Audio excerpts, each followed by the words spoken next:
Bonjour Megan, donc je vais t'expliquer aujourd'hui un petit peu comment utiliser Photoshop et les fonctions les plus importantes.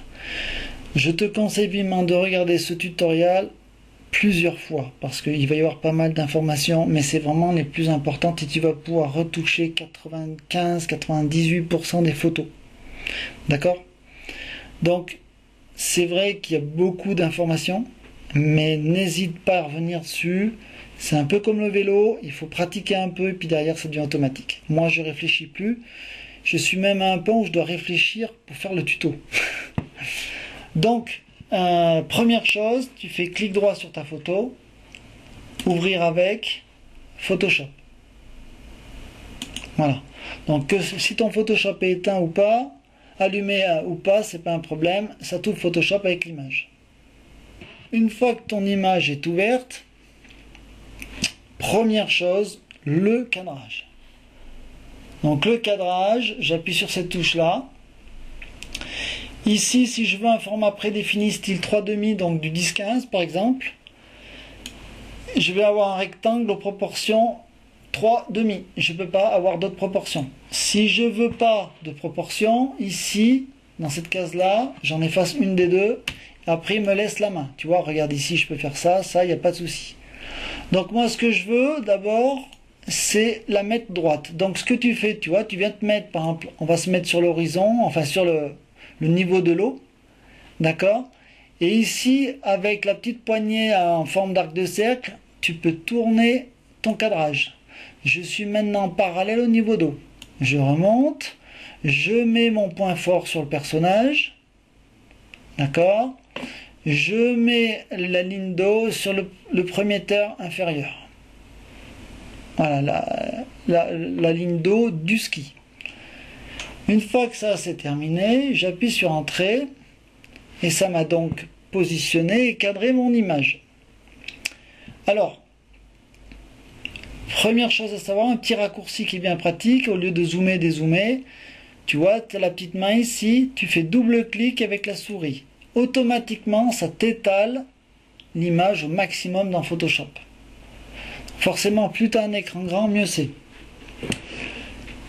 Ici, donc sur la gauche, tu as les outils principaux de Photoshop, et à droite, on va dire tous les traitements.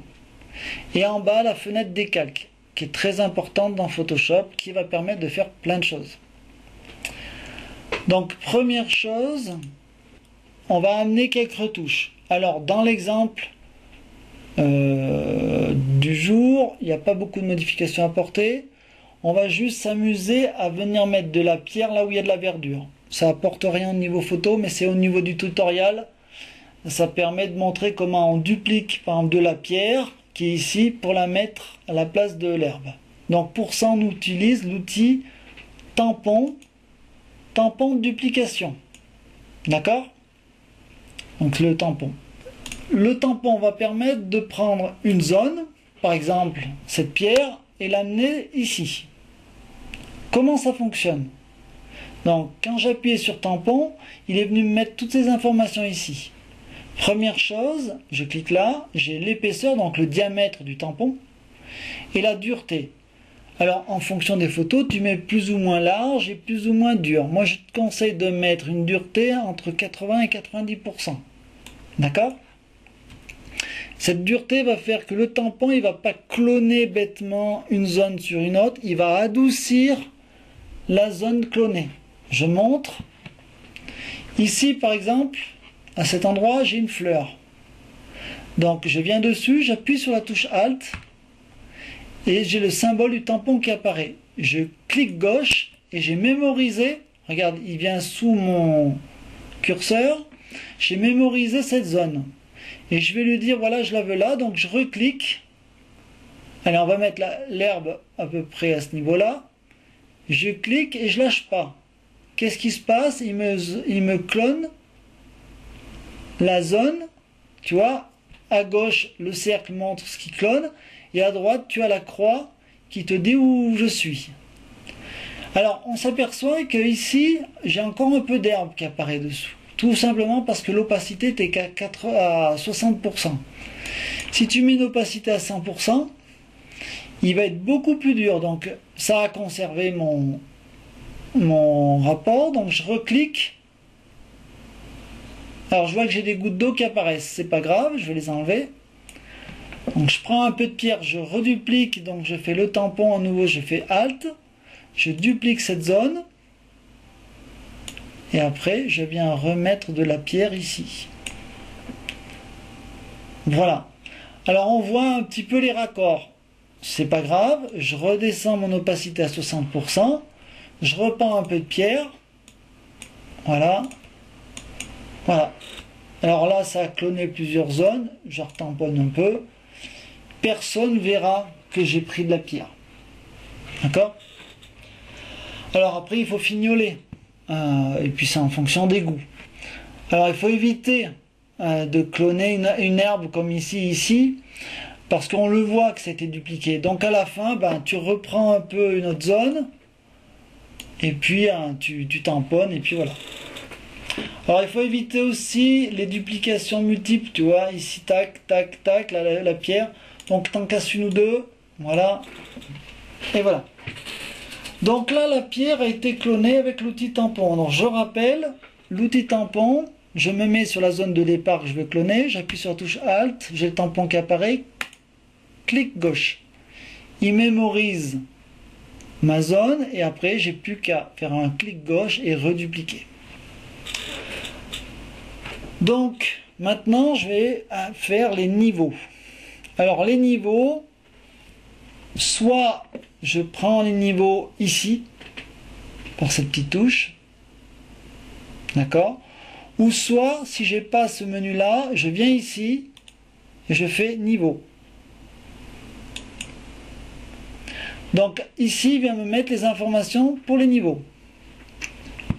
Alors tout de suite, je vais caler mon curseur sur le bout de la courbe. Donc je cale, on voit tout de suite l'interaction sur la photo. À titre d'information, quelque chose que peu de gens utilisent, c'est la touche Alt. Donc tu appuies sur la touche Alt et tu fais le curseur. Et il te montre les zones qui brûlent. D'accord? En bougeant le curseur. Donc ici, je vois que j'ai quelques gouttes qui commencent à brûler, donc en blanc. Le rouge, c'est moins grave. Donc je viens me mettre pile poil à l'endroit pour que mes gouttes d'eau ne soient pas brûlées. Le gamma ici permet d'obscurcir ou d'éclairer les zones, on va dire, du gris moyen. Par exemple ici dans le blouson, on ne voit pas vraiment le détail de la combinaison. Donc je vais rajouter un petit peu de gamma, il va m'éclairer mes gris clairs. Donc il ne faut pas trop abuser. Je mets un 0,6, il me donne un peu de détail.